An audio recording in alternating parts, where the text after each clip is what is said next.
a little bit first, and then head through the process delivery. We'll have some questions at the end, and then a quick 30 to 60 second wrap from those members that have joined us today. So welcome. Look forward to hearing your presentation. Well, thank you very much for that wonderful introduction. Gee, I should have pushed record before you started saying all those wonderful things about me so I could play them back again and again and feel good. So welcome, people. There are definitely some familiar faces here. I have been a member of TNG in the past, and I've got to say, I just loved my time with TNG. I love everything that you're doing. It just makes so much sense. So well done for coming along here.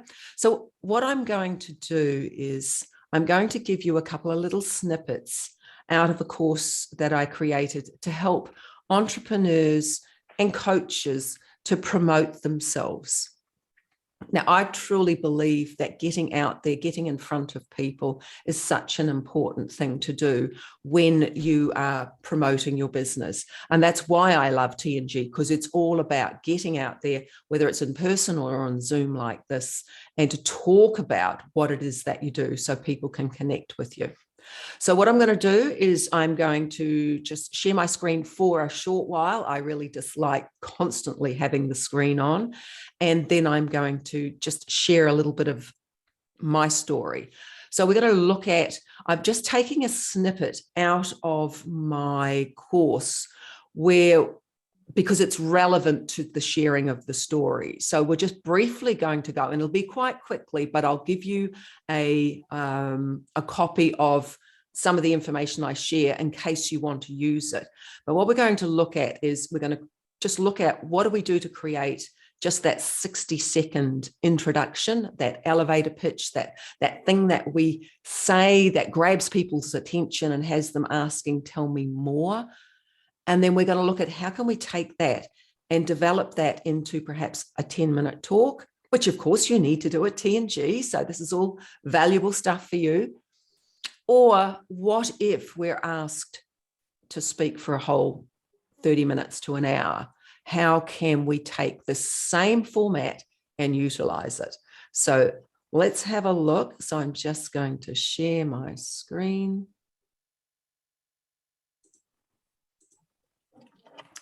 So hopefully now you can see that screen. Right, so how do you stand out in a crowd? I believe it's to do with sharing your story. And we will get to this place of the story shortly. It's just a little journey to get there first. So, of course, we all say, well, hey, isn't social media where it's at? You know, that's what everybody does nowadays. They see everything online. Surely that's where I should be. Never mind this old-fashioned way of speaking to people. It's just all about social media. And whilst I agree we absolutely need a presence, I don't think it's enough. I think it's a great follow-up, but I think what's really important is actually connecting with people. And it's interesting, this morning, as I had a nice little lay-in with a cup of tea in bed and scrolling through your phone, as you do, I noticed that Facebook was just ads after ads after ads. Now, they were all people well, not all, but mostly people I knew and I'd like and I'd share and I'd help them out. But there was none of that chatty stuff about people doing what they used to do. It was all ads. And I just felt quite bombarded by it all. And then I checked my emails and I found an email from someone who I'd found on social media. And something grabbed me in her opening. And what she did was she told the story. And I read that email all the way to the end, to the extent that I could feel myself feeling a little bit emotional about her story. It really touched me. And that, of all the things I did in that half an hour on social media, was the only part that had an effect that actually had me remembering it. So why do people stick with social media rather than perhaps stand up in front of a group and share? Well, it's kind of nice, easier to hide behind a computer, isn't it? You know, if I'm behind the computer and someone says something nasty, I can just delete them. It feels safe.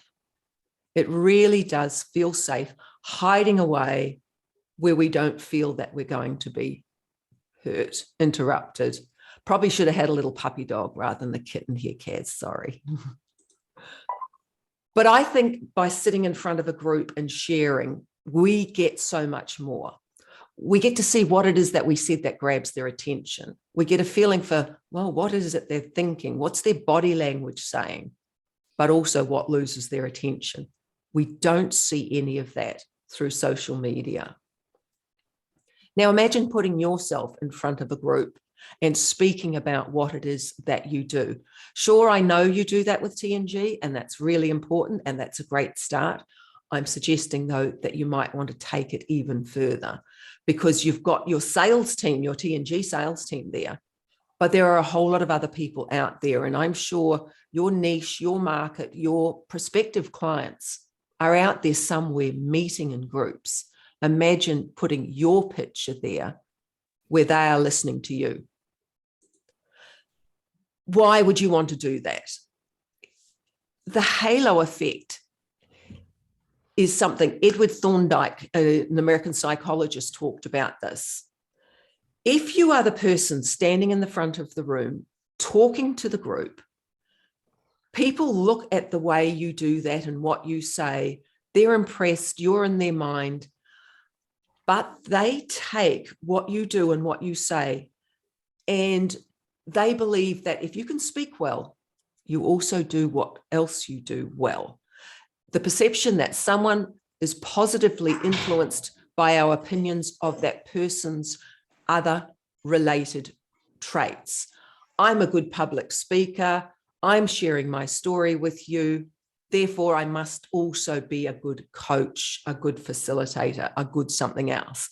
This is the halo effect. So if you can do a good job, whether it's your 60-second intro at TNG, or it's your 10-minute talk, or it's somewhere else that you go to, if you make a positive effect when you do that, people will think you're also good at what you do in your job. It's, as I say, it's called the halo effect. And I've seen that happen in real life plenty of times where we make these assumptions.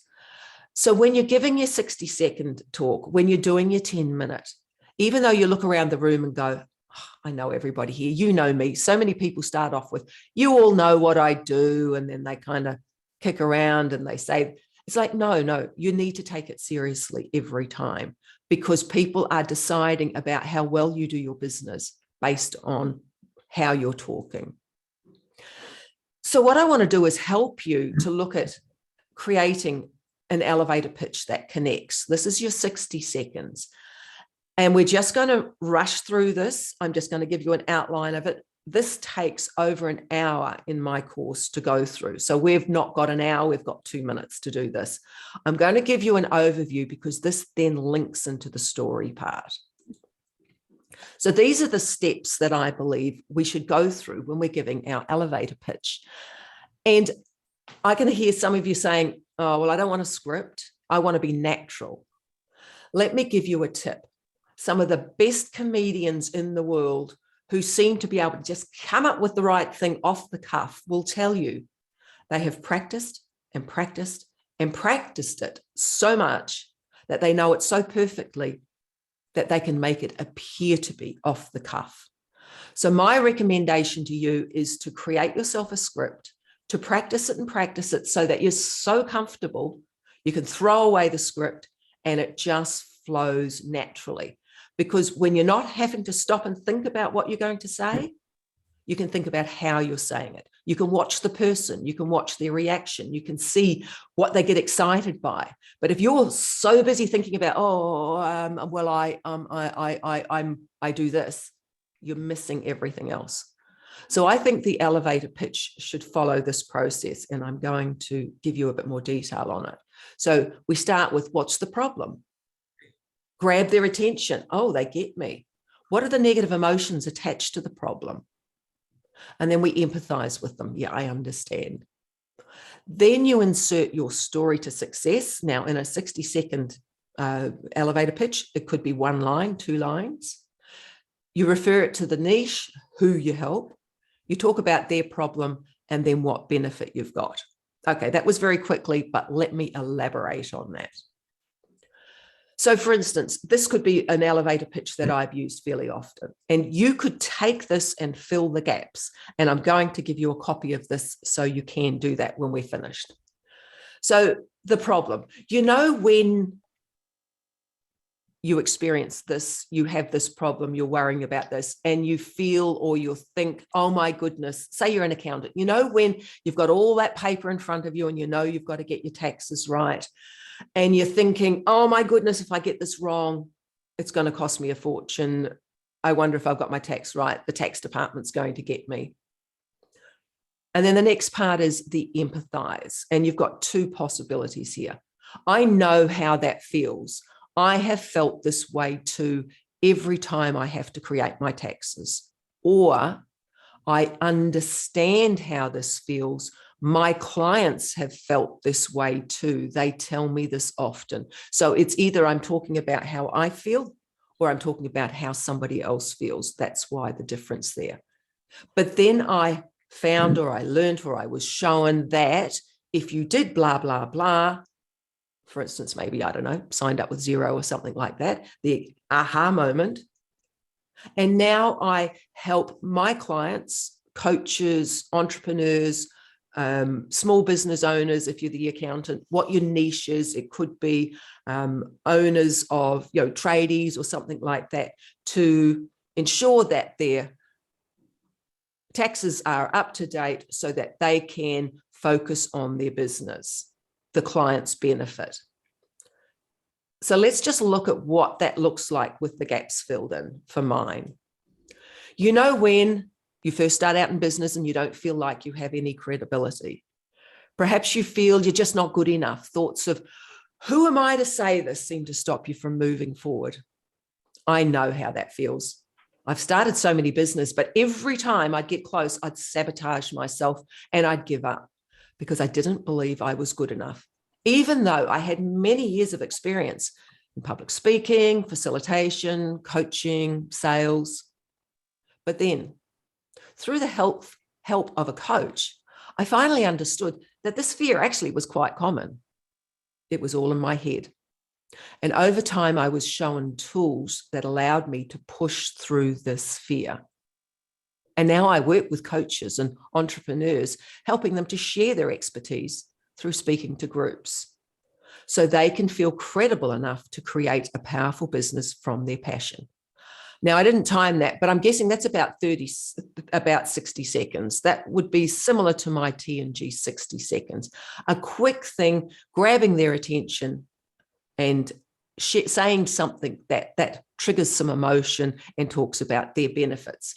I haven't spoken about, oh, well, I've been a coach for the last 20 years. I learned about life coaching. Now I did health coaching and then business coaching. I've been involved, blah, blah, blah, blah, blah, giving a story. Meanwhile, your eyes have glazed over.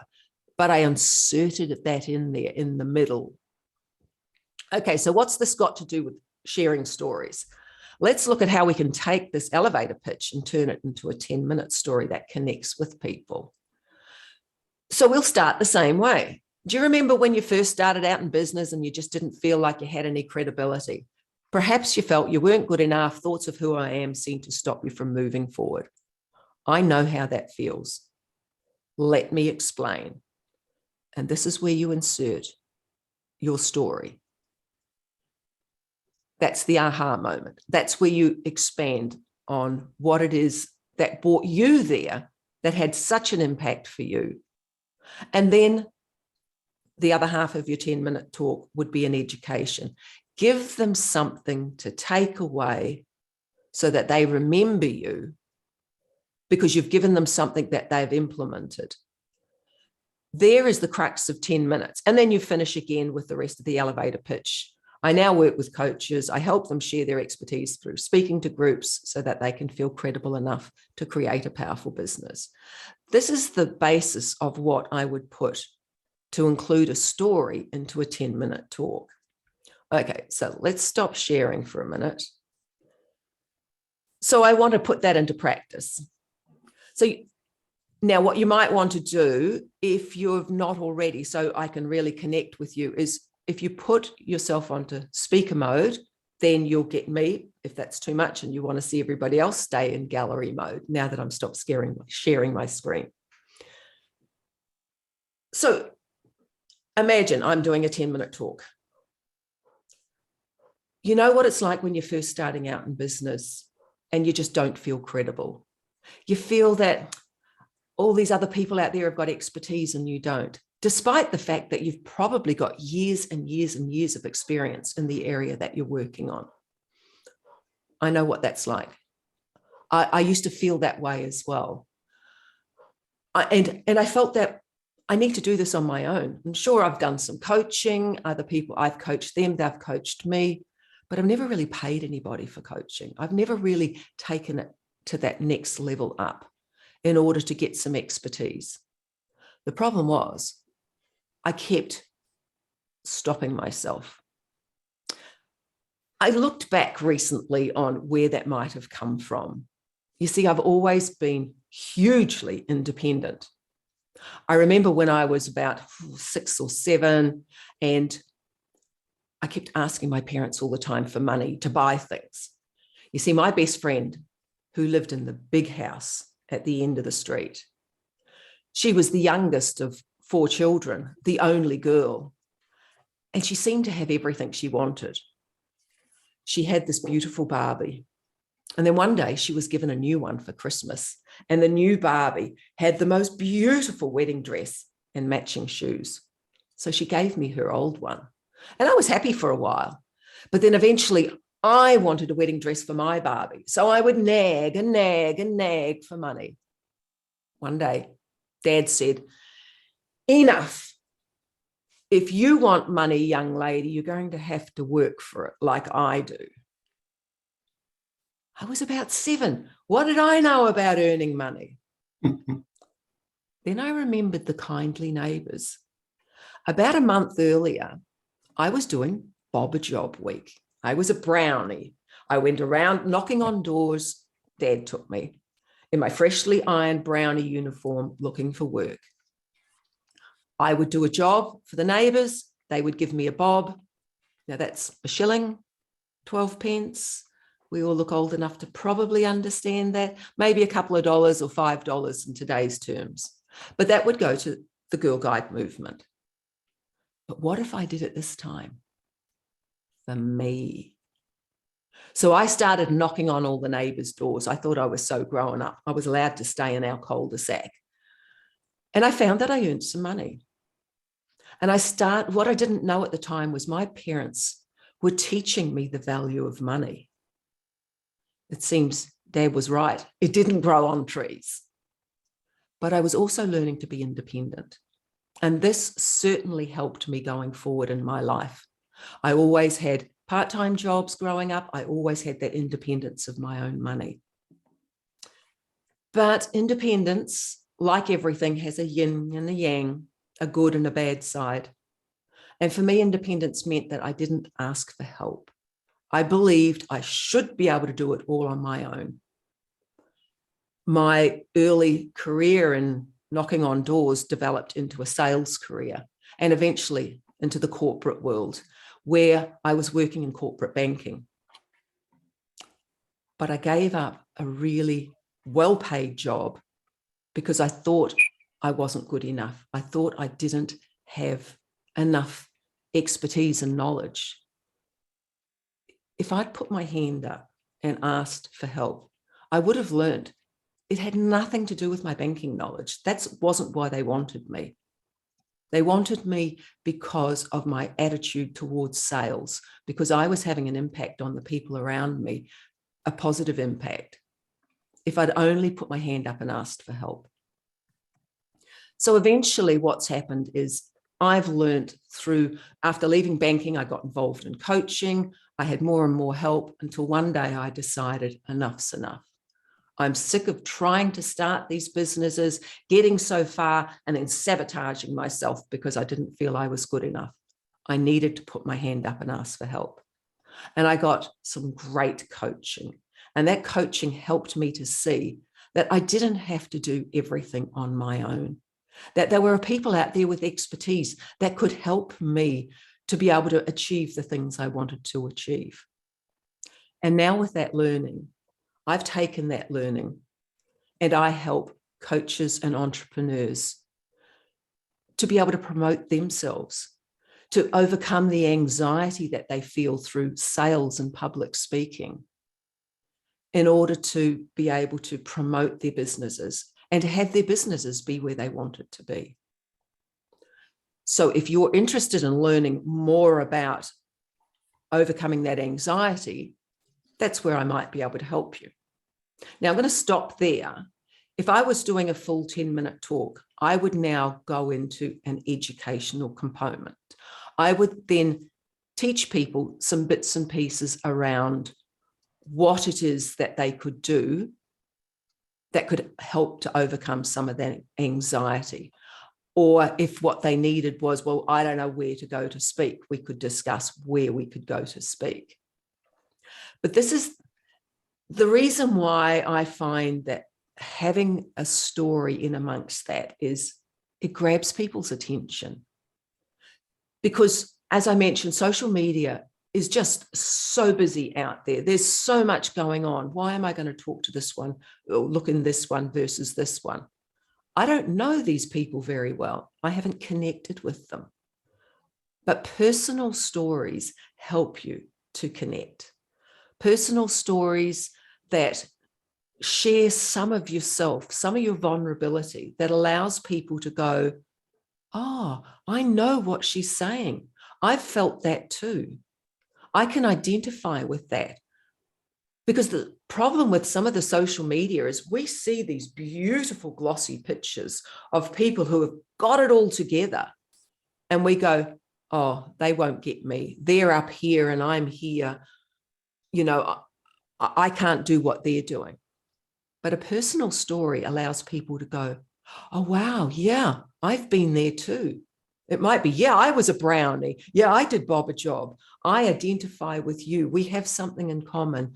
I'm going to lean in and I'm going to listen. So how do you come up with what to include in your story? You know, where do you start? The thing is, you look at, what do I do? And what might have I have done when I was younger, perhaps? Or what might I have done to help a client to make some massive changes? What is a story? If the story is not of yourself, and that's fine, what have I done to help someone else to go from woe to go and make a big difference? You know, perhaps, say for Cass, you know, someone's got a puppy in their house that's just tearing things apart and they're getting no joy. But then thanks to her help, that person is now loving every moment of that. Great. But then if you also get Kaz's story about her grandfather, am I correct, Kaz? I think why she got into wanting to do this. You're leaning in because she becomes this real person, this human that you can identify with, and you want to be a part of that. And that's where the power of including a story is, I believe, in when you're sharing. When you're vulnerable, when you share about yourself, what I would suggest if you're looking for a story for yourself is dig back to your childhood. Just don't try and match it with your business. You would be surprised. Who would have thought that doing Bob a Job Week had anything to do with coaching? You'd think it wouldn't relate, but then when you start to look at the lessons that you got, so start looking at your childhood. What jumped out for you, perhaps when you were a child? What did you do? What were your favorite things? What were some of your biggest lessons? You know, maybe it was something that you did wrong, some terrible thing that happened. Or maybe your job is now as an accountant and you had money boxes and money that you kept everywhere as a child, and you knew the value of money in that respect. Or even my Barbie story about learning to earn money and the value of money could lead into a story, for instance, if I was talking to bankers. So you just by digging deep and looking at where what did I do as a child? What were the things that I enjoyed? What were my favorite subjects at school? What were my biggest lessons in life? You'll start to find the crux of some possibilities for some stories. And what you're looking for are the lessons learned and how they relate to your business today and how they may relate to your client's business, because that's what you're trying to achieve. You're trying to help your clients to see that they can connect with you, that you've got something in common, a feeling, an emotion, a problem that you've overcome or you've helped someone else overcome. And that's the power of stories. And that's why, if you can include a story, whether it's in your social media, do a video showing yourself doing your favorite hobby perhaps, and find a way to relate it to your business. Be real, because we're absolutely over glossy people, because we've had so much of it. It's now time for reality. And that's why these reality shows are doing so well on TV. We go through different stages. That there's people who study all of this who will tell you that, and you can see it reflected in the TV shows that are popular, that there have been times where we wanted to see what the rich and famous were doing, the Kardashians were out there, all that type of thing. Now it's currently, we want reality. We want behind the scenes, and we want to see that people are real, because we've had too many years of the beautiful glossies of people on social media where we look at them and go, I can't do that. But a personal story allows people to connect. So I'm going to pause the recording for now. Actually, no, I'll keep it going, because there could be some questions that people might ask that others might like to see the answers to. But if your question is a lot more personal and you'd like me to pause it, please say so. So questions, anybody? Just before you hook into that, Sheryl, can I just ask you to keep that recording on? I think that's a great idea. But just again, guys, I'm sorry my video is not working. Welcome to those of you who have stayed. I see that Melanie and Mark have had to shoot away to the steps of the new group. But just quickly back to Sheryl. Does anybody have any specific questions of her? Or even general questions? Wave your hand at me if you'd like to ask a question. Sheryl, we are just jumping in the car. We're here in Christchurch. I just wanted to jump on and say thank you so much for speaking. We really appreciate hearing from you. And I couldn't agree more that we're really looking for authentic and very genuine people these days. I think we all will agree with you that we're over the glossy and the people that aren't genuine. And certainly at TNG, and you've experienced this, we do try and be real and suggest that people be real. So the story that you had today was just amazing. And I also just want to endorse the using the people around you who can help you and asking for help, and not thinking you can do everything yourself, because so often all of us do it. We fall into that trap. I've just read a book called, I've just finished it actually, called Who Not How by Dan Sullivan, and I really recommend it. For me, it was absolutely transformational. I said to Mark, I'm sitting here doing 12 jobs with 12 different caps, and really, I'm just crazy. I need to start doing this. I need to start using expert people around me to take the pressure off. So I really endorse what you've had to say, and I really appreciate it. Thank you so much, Melanie. With that, I will say goodbye, and thank you everyone for coming today. It's been an absolute pleasure. Thank you very much. I appreciate that. And I've just put the name of that book, Who Not How, in the chat. And I mean, that is definitely another thing. It's not only reaching out to a coach, perhaps a business coach or someone to help you. It's also relieving some of that burden through outsourcing, through the things you hate doing, that you're not very good at, that you could spend hours doing. give it to somebody else. Find your virtual assistant, talk to a bookkeeper or a social media expert to do the things you don't like. So you've got more time, but more importantly, more energy to do what you do well, what your expertise is. And that's where groups like TNG, where you've got all those people around you, can be invaluable. Because if you don't have someone in the group that's doing that, well, for a start, I'd go out and find one and bring them into your group. But one of your other groups might have one too if you don't. So excellent. Yep. Other questions? Just, I note, Brian, thanks for your comment. No questions from me. However, you say it is God to be real. And I guess you meant good to be real. I would say probably God to be real would be better, Sheryl. I did see that. I thought, I wonder if that's a play. I can't even edit it. You're obviously right. Yeah. God with a little g. It's great. Thanks for that contribution, Brian. I think it's particularly important. Did anybody else have a question of Sheryl, just while we have the lady here and focused? Okay, look, I'm not going to see that, except to say to you, Sheryl, I have now rewritten while I was listening to you, and it's a bit rough around the edges and I haven't timed it, but I've rewritten my 60-second because I think that is absolute gold.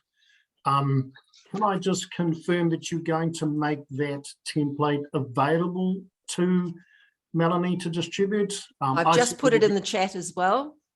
Fantastic. That's yes, I see that. Thank you very much for that. That is one of the most practical tools I've seen. I've attended since I joined TNG, maybe 10 or 12 presentations, and given one or two myself, that would be one of the most practical, useful sessions I've been to. One thing which I also just would comment on, and I think you glossed over it, but I've just reinforced that the fear of public speaking is a huge issue. And Sheryl, you'll know heaps about that. So please people take the opportunity, because I'm sure that Sheryl had lots of useful information around how to deal with that. For those let me give you, let me give you one super quick little tip to help you start overcoming the fear of public speaking. Besides breathing through your nose, that gets the parasympathetic nervous system activated, which is the rest and digest. So 3 deep breaths in through your nose will help. But also, it's about getting out of your ego. And if you're feeling tense about giving a public speech, talking in public, you're probably worrying about what will people think of me, which is very, very ego-driven. But if you think, what can I do today to make a difference in these people's lives? And I had to do the same thing this morning as I'm sitting down going, oh, gee, I've got to give this presentation. I hope I'm all right. What, like, whoa, Sheryl, take a step back. Yeah, breathe. What is it I want to achieve? I want to make a difference so that you all take something away that could help you to take a step forward. Sure, I want to feel good, but that's not my driver. When I let go of that ego, when I say, hey, this is about you and not about me, a lot of that tension goes away. So one quick little tip that might help you. Fantastic. Thank you. Breathing's kind of important. Okay. Thank you for sharing that work paper. That's excellent. I've already downloaded that. And we'll certainly be reviewing mine. With that in mind, guys, if we can move on and perhaps spend 30 to 60 seconds with each of those people here, just explaining obviously who they are and what they do. And we'll be okay if it's a bit stuttery today, because we'll probably going to review our 60-second presentations. By the time we go to the next TNG meeting, we'll be able to do it verbatim. So if I could just go around the screen, just in terms of the way people are presenting the gallery to me. Kaz, would you like to lead us off, and then perhaps Fabiana after that? Okay, cool. Sheryl, fabulous as always. I just love listening to you speak, and I have loads of notes here. So lots of great takeaways for me. Thank you. One of the things I loved about what you said was making it real. And one of the things I find my clients want to see is not the fabulous production, but they want to see me in my PJs training my dogs, myself, with no makeup on, you know, keeping it real, because that's what they're doing. So if I can do it, they can do it. So thank you for sharing that. So I'm a local dog trainer based on the Hibiscus Coast in the North Shore of Auckland. I use games-based positive reinforcement methods to train people to train their dogs. It's all about having fun and having a good time. The more they play the games, the better their dogs become, so the more they want to play the game. So it's all about motivating people to get some really good results with their dogs. And I started doing that because I had one of those dogs that never came back, that didn't sit nice. And so I had to learn different ways of motivating myself to train and my dog. So if you'd like to know a better way, you'd like to have more fun with your dogs, then I'm Kaz, Paws Perfect Dog Training, Learning Games for Life. Thanks again, Cheryl. Thank you, Kaz. Fabiana. Hi everyone, my name is Fabiana. I do have a puppy, so I might give you a call. Yeah, so thanks for that. Yeah, thanks for the information earlier as well. It was really nice. I'll definitely going to change my page next time. So I'm Fabiana from Wine Time. So I work with personalized labeled wine and bubbles. So it's a way of giving a gift. It could be a corporate gift or just a gift for a loved one, where you can have your brand and just say some nice things, you know, and just give a gift with a wine or a bubble that has a personalized label there. So I show you, for example, this one here is for real estate, celebrating 10 years. So we have the brand and everything there. And this is a very nice bottle of French bubbles. And yeah, so we do have wine and bubbles. Fabiana from Wine Time. Another thing that I wanted to share with you is that Wine Time is sponsoring an event, a business forum that is going to happen in Auckland on the 27th of July. It's going to be an amazing event, a great opportunity to network. The key speaker will be Tony Alexander, and then we're going to have Charlotte Lockhart, Christine Rankin, Monica Moore, and Julia Grace, and it's on the 27th of July. And if you want, I can give you some more information about that, send you an email. Yeah, thanks for the opportunity. Thank you, Fabiana, for sharing that. Sorry, Kaz. Yeah, Fabiana, is there any way you can put a link to your event in the chat? Because I know that T&G record the chat as well. So it might be a good way of putting a link to that event or a flyer for that event maybe in the chat before they close off the session. Sure, I can definitely do that. Yeah, I'm just going to find a link. Is it okay if I do that after we finish, or does it have to be now during the presentation? I think we need to do it through the recording, but even if you are not able to do that, Fabiana, perhaps you could send that link to Melanie and she can distribute it to the team. Also, yeah, I think I'll do that because I need to find the link first. Okay. Yeah, and I'm on my mobile at the moment. I'm not on the computer, so that's why. Okay, all good. Thank you. Thanks for that suggestion, Kaz. Phil, can you give us a quick wrap, please? Yeah, sure. Thank you very much. I've got my 10 minutes coming up next week. So out with the old template and in with the new story. Thank you. We basically, our business is an online digital agency. We focus on delivering online solutions, everything from getting a marketing website working through to custom software. And I think our main focus really became understanding marketing strategy, because a lot of people want to do a website, but they don't really understand how it fits in with their marketing strategy and how it needs to sell. So we kind of come from a business perspective, I guess, rather than just a creative or just a technical. We come from all three facets. Yeah, so that's us. Fantastic. Phil, thank you for sharing that. Brian, are you there? Can you give us a wrap, please? Might just need to unmute yourself. in the Okay, meet off. That's a good idea. No, I'd rather not share because I've got health reasons for reviewing my business, what I do great. and don't do. Good man, thank you. Well, look, I'll just do a quick wrap, and as I said at the outset of this wrap session, I'll just quickly try to reformat this based on what Sheryl suggested. And there was one thing that stuck out acutely to me as a business owner before I engage coaches, and that is that business is lonely. My name is Malcolm Jensen. I'm with the Business Success Partners, a BSP advisory group now. We've just rebranded to. My experience as a business owner was one of loneliness, among other things. I know what it's like. I get it. Sitting there in the middle of winter at 7 o'clock trying to find $100,000 to pay wages to staff that you don't have in the bank on that particular day is a pretty lonely experience. And my clients feel that too. Being a business is not fun sometimes. You can't take it home, necessarily share it with your partner all the time. And I found out how to resolve that problem. I got a coach. And that's another interesting story for padding out the 10 minutes, I guess. But I engaged a coach. And immediately that feeling of loneliness, if you like, was mitigated hugely. Now I help my clients to be not so lonely in their business.